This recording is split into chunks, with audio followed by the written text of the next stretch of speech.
I love Dead by Daylight, as I'm sure many of you know by now. And while I mostly play killer, I don't really have a main, as it were. A lot of my friends specialize in a couple different killers and otherwise ignore the rest of the roster.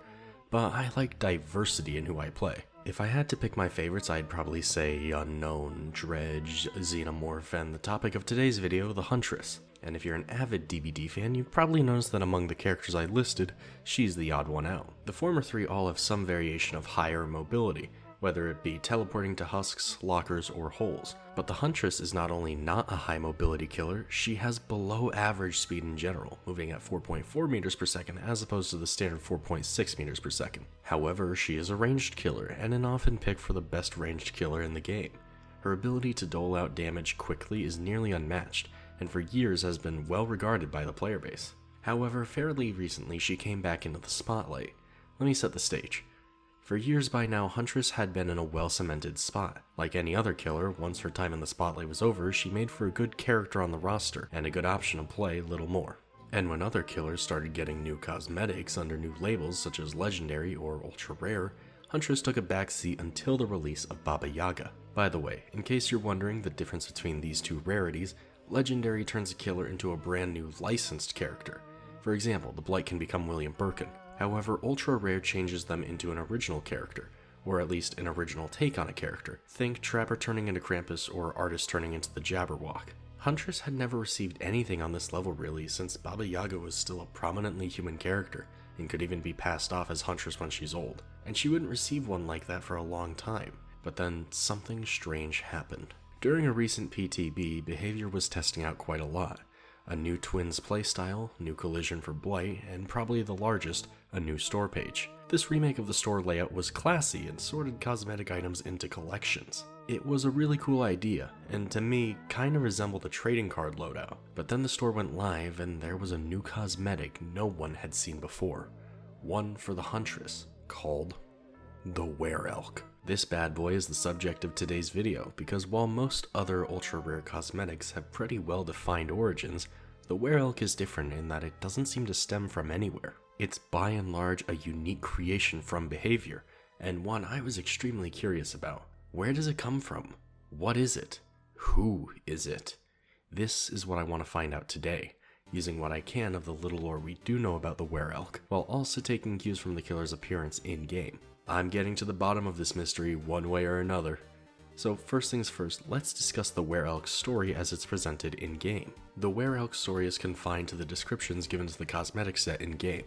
These descriptions tell us that someone had encountered the Were-Elk in a small village, and was telling others about what they saw. It's not a lot to go off of, but it does give us some idea about where the Were-Elk comes from if it's able to be seen near a small village. This is actually in line with what we already know about Huntress's lore, and since the Were-Elk is a cosmetic for the Huntress, we'll be trying to keep track of how they would fit within her story. Actually, let's briefly recap the Huntress's story. Anna was a girl growing up in the northern woods with her mother. It was a solitary life, and a dangerous one where they needed to hunt game in order to stay alive. For some time, this was okay for them both, but one winter turned particularly fierce, and the threat of starvation loomed over them both. Luck finally seemed to turn in their favor when they encountered a beast, a great elk.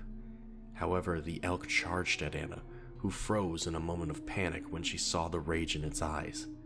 Anna's mother threw herself in its path, and was impaled by the elk's antlers. She threw her axe into its head again and again and again, until the antlers had snapped off of it. Dying, and with Anna distraught, her mother began to sing her a lullaby to distract her from the elk's cries. After the death of her mother, Anna began to fend for herself, growing up on foxes, minks, and other animals she could kill. Eventually, her game became much more familiar. She would butcher travelers, trespassers, anyone, except for one specific type of person. She would always spare little girls. She wanted to be a mother herself, so she would take them back to her cabin in the woods, but she was never fit enough to take care of them. They'd die of starvation, sickness, or the cold, and she'd start all over again. Travelers who knew about her began to spread legends of a monster in the woods who wore the mask of a hare. She became known as the Huntress. Anna's story is genuinely one of my favorites in DBD, if only because while she is definitely evil, her story is about being a survivor, She had to fend for herself after losing the person she loved the most, and unfortunately for her, this stunted her growth and prevented her from being able to return that love to someone else. So then, let's return to the Were-Elk. Where do they fit in? Well, I have a few answers, some of which I definitely prefer to others, so let's go over each of them and explain why they work.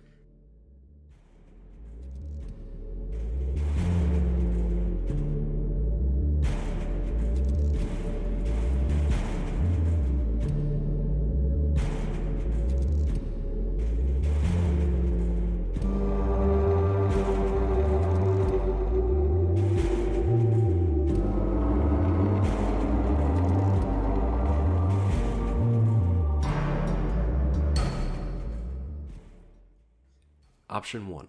The Were-Elk is another monster in the Red Forest. This is my least favorite option since it doesn't really provide us with any other info about who the Were-Elk actually is. However, it does clue us in on one important detail. You see, the Were-Elk carries on its back two masks, one being the rabbit mask belonging to the huntress, and the other being a white bear mask in a similar style, most similar to the Red Queen mask but lacking the black marks that indicate it being a panda.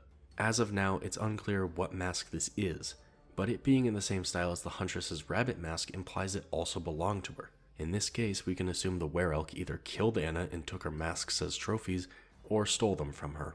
We can probably assume the former is more likely, since how the hell are you going to steal not one, but two of the huntress masks and live to tell the tale? But one other piece of evidence that the Were-Elk is just an entirely new character is its clothing. That being, its outfit is unlike anything that the huntress wears. That's about it in terms of option 1. It doesn't leave us with much to talk about, other than to mourn Anna's death. So let's talk the next 3 options I could come up with. Option 2. The Were-Elk is the Great Elk. This option comes down to the wording of Huntress's original lore being kind of vague. It's not clear what makes this elk so great, and it's very odd that it attacked Anna with such a rage and fury in its eyes. But my main piece of evidence supporting this idea of the Were-Elk being the Great Elk actually comes from the death of Anna's mother. In Huntress's lore, Anna's mother is explicitly killed when the Great Elk impales her. The Were-Elk comes with a unique memento mori animation, wherein they kill survivors by, you guessed it, impaling them on their antlers. This could just be a reference to this part of the Huntress's story, but it was an eerie similarity I just had to point out.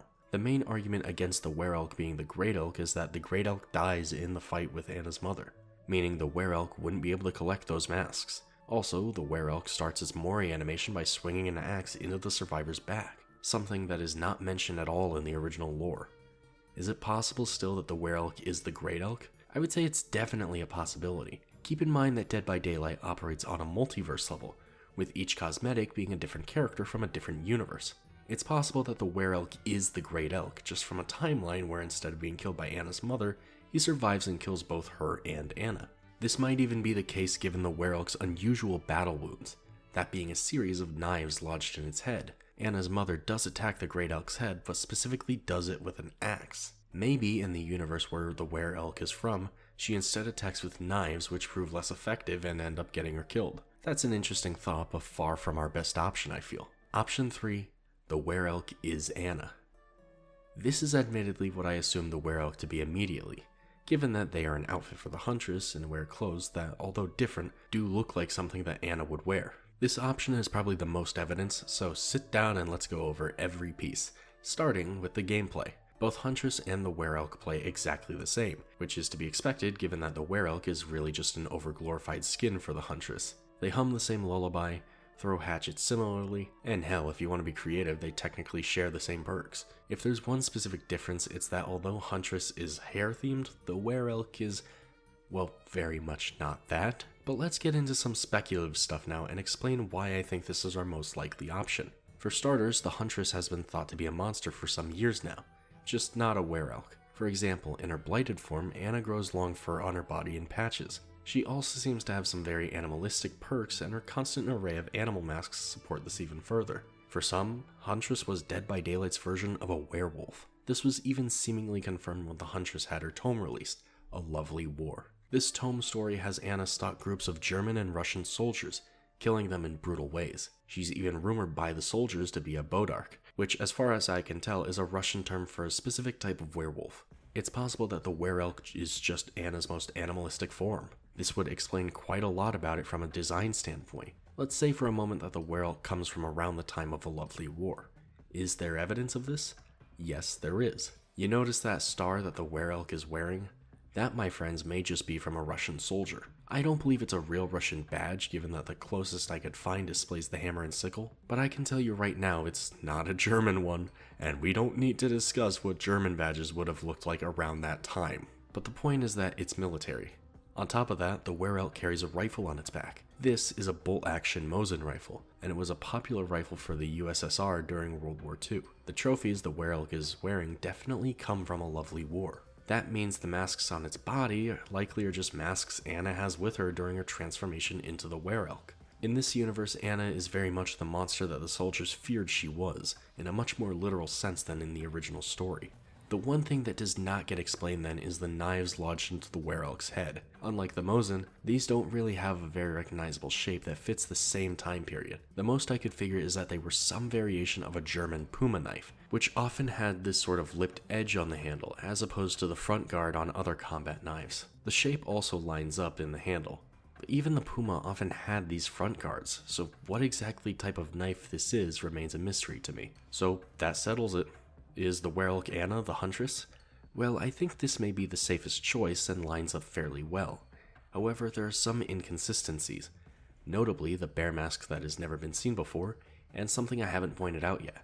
When the huntress grows long fur patches, they actually appear more gray in color while the Were-Elk's is brown. This would seem to imply that they might not actually be the same monster. So, is there anyone else who fits the bill? Option 4. The Were-Elk is Anna's mother. This theory is one I sort of came up with while just ruling things out, but it's one I honestly kinda like. The implication of this theory is that instead of dying when she's attacked by the Great Elk, Anna's mother instead becomes a monster. This explains a lot. First off, the two masks on the back. These would just both belong to her, with the bear mask being her normal mask, and the hair mask being the mask she hasn't yet passed down to Anna. Hell, something I'd like to point out is that Anna's mask is perpetually covered in dried blood, but the mask on the Were-Elk's back is clean save for some dirt. To me, this implies that the mask hasn't been passed down yet. Anna's mother being the Were-Elk also clarifies everything about its powers. It knows the lullaby because she was the one to sing it to Anna. It throws hatchets just like Anna because she's the one who taught Anna how to do that. The Were-Elk gores its victims with its antlers because that's how Anna's mother encountered the Great Elk. The only thing that doesn't really work with Anna's mother being the Were-Elk is the previous connections made to a lovely war. That is, that would be an issue if we weren't certain of one thing. Anna's father was a soldier, likely for the Russian military. Anna's mother may be carrying her husband's Mosin and badge as war trophies of her own now. Hell, earlier I said the gun on her back was a bolt-action Mosin rifle, and that is the best gun I could match it to from World War II. However, it also matches the Mosin Nagant, which is a rifle used by Russian soldiers during World War I. It's possible that Anna's father was a soldier during World War I, and a lovely war takes place during World War II. Unlike most other options, there's not much I can say about Anna's mother being the Were-Elk that comes with problems. Since we know so little about Anna's mother in the first place, and the little we do know about her lines up, I would say that this option is just as viable as Anna herself being the Were-Elk. If I had to choose between the two, I would probably say I prefer it being Anna, since she's the character I already really liked. However, if Anna's mother is indeed the Were-Elk, I would kill to see this expanded on in some way. As it stands, I don't think Dead by Daylight has ever released such a unique and interesting cosmetic set as this one which hides the identity of who it's even meant to be, and one that takes hints and cues from lore that at this point had been largely moved past by the fanbase. It was a real treat for me to see the Huntress get some love in the year 2024. Let's just ignore the recent buff she got, which made 7 hatchets her base kit power. She really didn't need that, but hey, she has that now, so that's fun. Anyway, if you enjoyed this video, be sure to subscribe, and I'll see you in the next one. Peace.